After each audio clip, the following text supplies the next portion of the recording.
Hello guys. आज इस video में जो अपना टॉपिक है वो एनवायरनमेंट से रिलेटेड प्रीवियस ईयर के क्वेश्चंस हम डिस्कस करने वाले हैं। लास्ट वीडियोस में अपन ने एनवायरनमेंट सब्जेक्ट के रिलेटेड क्वेश्चन जो बायोडाइवर्सिटी कंजर्वेशन और बायोडाइवर्सिटी से रिलेटेड क्वेश्चन डिस्कस किए थे। आप जो इसका लिंक है प्लेलिस्ट का आप डिस्क्रिप्शन में देख सकते हैं। इसके अलावा हमारे चैनल का जो टेलीग्राम चैनल है उसका लिंक भी डिस्क्रिप्शन में अवेलेबल है, आप वहां से देख सकते हैं। इस वीडियो में अपन पार्ट 1 डिस्कस करेंगे इकोसिस्टम का। पार्ट 2 अपन अगले वीडियो में डिस्कस करने वाले। चलिए शुरू करते हैं। पहला क्वेश्चन है कि निम्नलिखित कथनों पर विचार कीजिए, सही कथन का चयन कर उत्तर दीजिए। तो फर्स्ट स्टेटमेंट है कि रामसर सम्मेलन के अनुसार भारत के राज्य क्षेत्र में सभी आर्द्र भूमियों को बचाना, संरक्षित रखना भारत सरकार के लिए अधिशात्मक है, मतलब मैंडेटरी है। सेकंड स्टेटमेंट है कि आर्द्र भूमि संरक्षण प्रबंधन नियम 2010 में भारत सरकार के रामसर सम्मेलन की संस्तुतियों के आधार पर बनाया गया, मतलब जो इसकी रिकमेंडेशन थी रामसर सम्मेलन की, उसके आधार पर भारत ने आर्द्र भूमि संरक्षण प्रबंधन अधिनियम 2010 को बनाया। थर्ड स्टेटमेंट है कि आर्द्र भूमि संरक्षण और प्रबंधन नियम 2010 आर्द्र भूमियों के अपवाह क्षेत्र या जलग्रहण क्षेत्रों को भी सम्मिलित करता है, जैसा कि प्राधिकरण द्वारा निर्धारित किया गया है।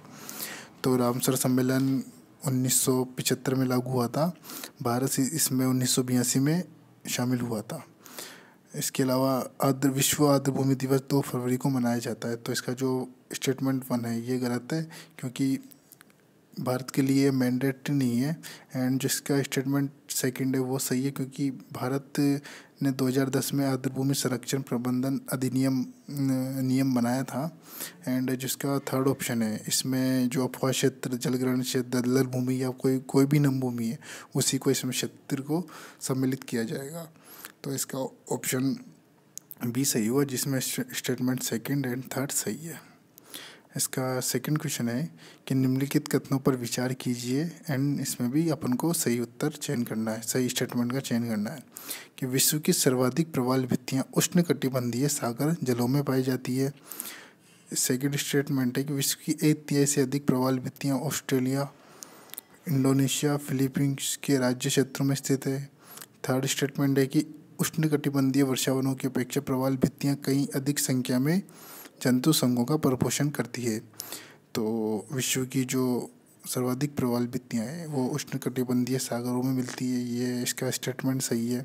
सेकंड स्टेटमेंट है कि विश्व की 1/3 से अधिक प्रवाल भित्तियाँ ऑस्ट्रेलिया, इंडोनेशिया, फिलीपींस के राज्य क्षेत्र में स्थित है। जी हाँ, क्योंकि जो प्रवाल भित्तियाँ हैं वो 30 डिग्री नॉर्थ से लेकर 30 डिग्री साउथ के बीच में पाई जाती है।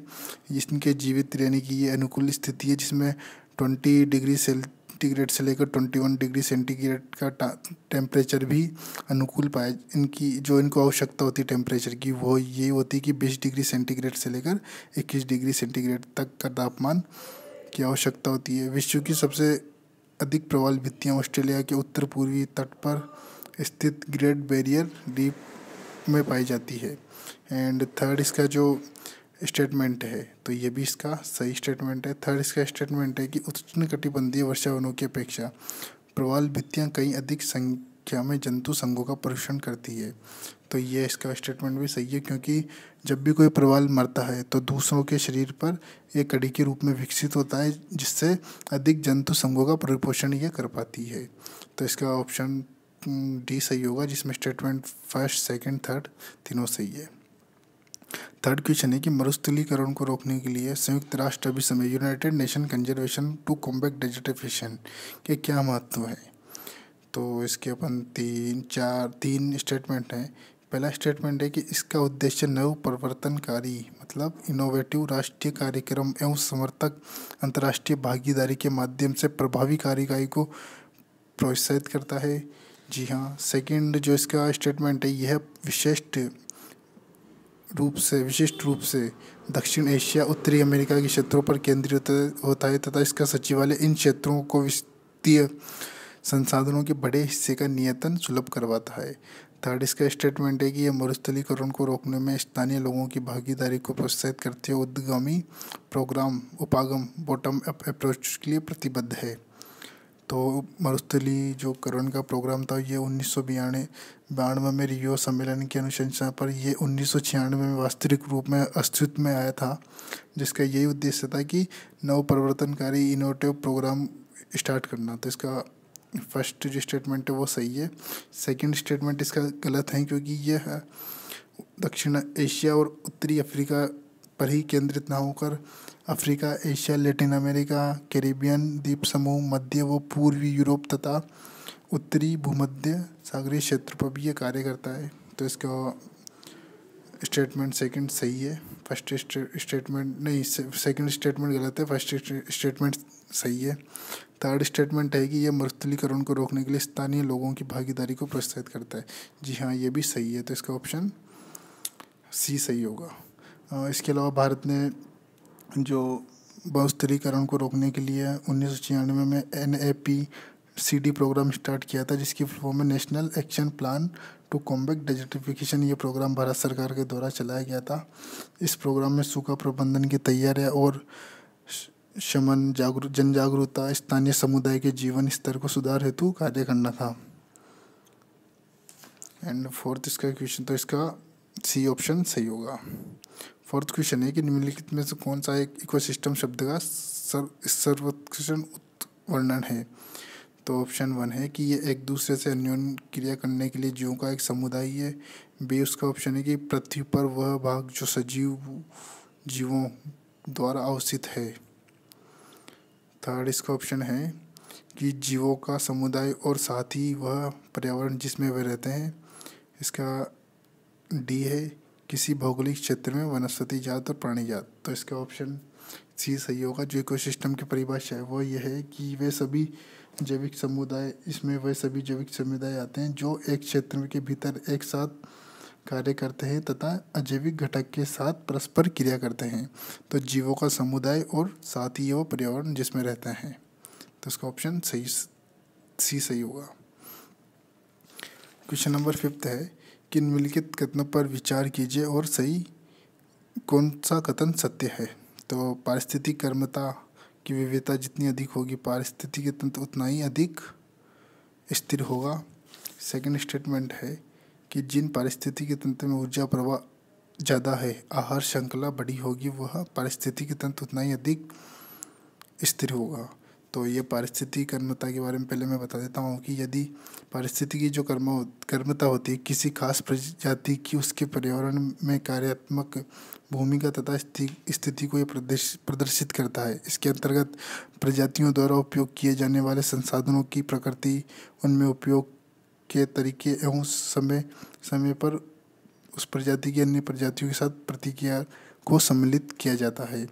पारिस्थितिकी तंत्र की विविधता पारिस्थितिकी निकेत की विविधता पर निर्भर करती है। निकेत की विविधता जितनी अधिक होगी, पारिस्थितिकी तंत्र की स्थिरता भी उतनी अधिक होगी, क्योंकि उस पारिस्थितिकी तंत्र में ऊर्जा प्रवाह ज़्यादा व आहार श्रृंखला बड़ी होगी, जिससे प्रजातियों की संख्या में कम उतार चढ़ाव होंगे।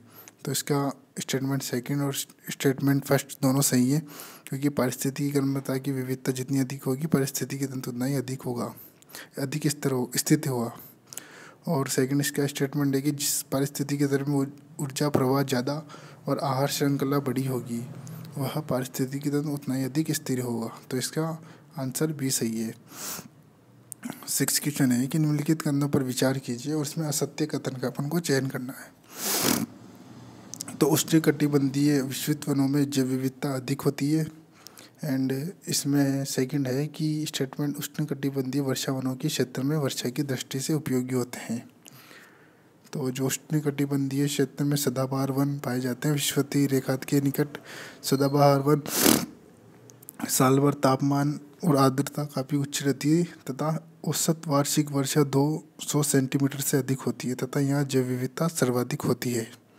एंड जो सामान्यतः इन क्षेत्रों में लेटराइट मृदा पाई जाती है, जो कृषि की दृष्टि से उपजाऊ नहीं होती, क्योंकि मृदा के पोषक तत्व मृदा के निचले स्तर पर चल जाते हैं। तो ये ऑप्शन दोनों वैसे तो सही है, बट इसमें अपन को असत्य कथन का चयन करना है, तो दोनों ही गलत होंगे इस हिसाब से। क्वेश्चन 7 है कि निम्नलिखित कथनों में से कौन सा कथन सत्य है। सॉरी, इसमें अपन को फर्स्ट और सेकंड दोनों सही है। इसमें सत्य कथन का अपन को चयन करना था, तो दोनों ही सत्य है। 7वां क्वेश्चन है कि इसमें असत्य कथन का अपन को चयन करना है। आहार श्रृंखला बड़ी और आहार जाल छोटा और जटिल होता है। निम्न अक्षांशों से उच्च अक्षांशों की ओर जाने पर विविधता में वृद्धि होती है। तो आहार श्रृंखला बड़ी और आहार जाल छोटा और जटिल होता है, तो ये स्टेटमेंट गलत है, क्योंकि जो आहार जाल होता है वो बड़ा होता है और आहार श्रृंखला छोटी होती है। ये देखिए, यह आहार श्रृंखला है और यह आहार जाल है। तो और ये सेकंड इसका स्टेटमेंट है कि निम्न अक्षांशों से उच्च अक्षांशों की ओर जाने पर जैव विविधता वृद्धि होती है। तो ये दोनों ही स्टेटमेंट गलत है, तो इसका ऑप्शन सी सही होगा। क्वेश्चन नंबर 8 है कि भारत रामसर अभिसमय का एक पक्षकार है और उनमें बहुत से क्षेत्रों को रामसर स्थल घोषित किया है। निम्नलिखित में से कौन सा कथन इस अभिसमय के संदर्भ में सर्वोत्तम से बताता है कि स्थलों का अनुसरण कैसे किया जाना चाहिए? तो इसमें ऑप्शन 1 है कि इन सभी स्थलों को मनुष्य के लिए पूर्णतः अगम्य बना दिया जाए ताकि इनका शोषण न किया जा सके। ऑप्शन नंबर बी है कि इन सभी स्थलों का पारिस्थितिक तंत्र उपागम से संरक्षण किया जाए, इनमें केवल पर्यटन और मनोरंजन की अनुमति दी जाए। तो ये भी गलत है, ये भी गलत है। ऑप्शन सी है, प्रत्येक स्थल के लिए विशेष मापदंड विशेष अवधि सुनिश्चित करते हुए उन विशेष अवधियों तक बगैर किसी शोषण के उन स्थलों का पारिस्थितिक तंत्र उपागम से संरक्षण किया जाए। इसके बाद भावी पीढ़ियों द्वारा उसके धारणीय विकास के लिए अनुमति दी जाए। और ऑप्शन डी है कि इन सभी स्थलों का पारिस्थितिक तंत्र उपागम से संरक्षण किया जाए, साथ साथ इनके धारणीय उपयोग की अनुमति दी जाए।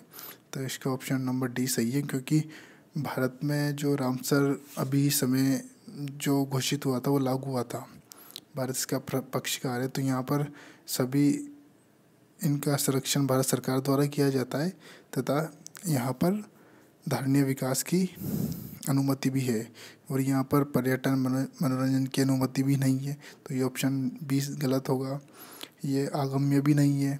एंड इसके बारे में कुछ और जो मैं जानकारी देना चाहूँगी कि जो आर्द्रभूमि संरक्षण है वो मॉन्टेक्सी कोड में अंतर्राष्ट्रीय महत्व की आर्द्रभूमि को सूचीबद्ध करता है, जिसमें भारत की 2 भूमियाँ हैं, एक तो राजस्थान की केवलादेव राष्ट्रीय उद्यान और मणिपुर की लोकटक झील, ये दोनों शामिल है। भारत की सबसे बड़ी आर्द्रभूमि सुंदरबन आर्द्रभूमि है, सबसे छोटी आर्द्रभूमि रेणुका आर्द्रभूमि है और जो कृत्रिम आर्द्रभूमि है वो पंजाब की हरिके झील है। तो इसमें अपन ने 8 क्वेश्चन डिस्कस किए हैं। लास्ट जो इसके बाद वाला वीडियो उसमें अपन 9 से लेकर 29 तक के क्वेश्चन डिस्कस करेंगे। धन्यवाद दोस्तों।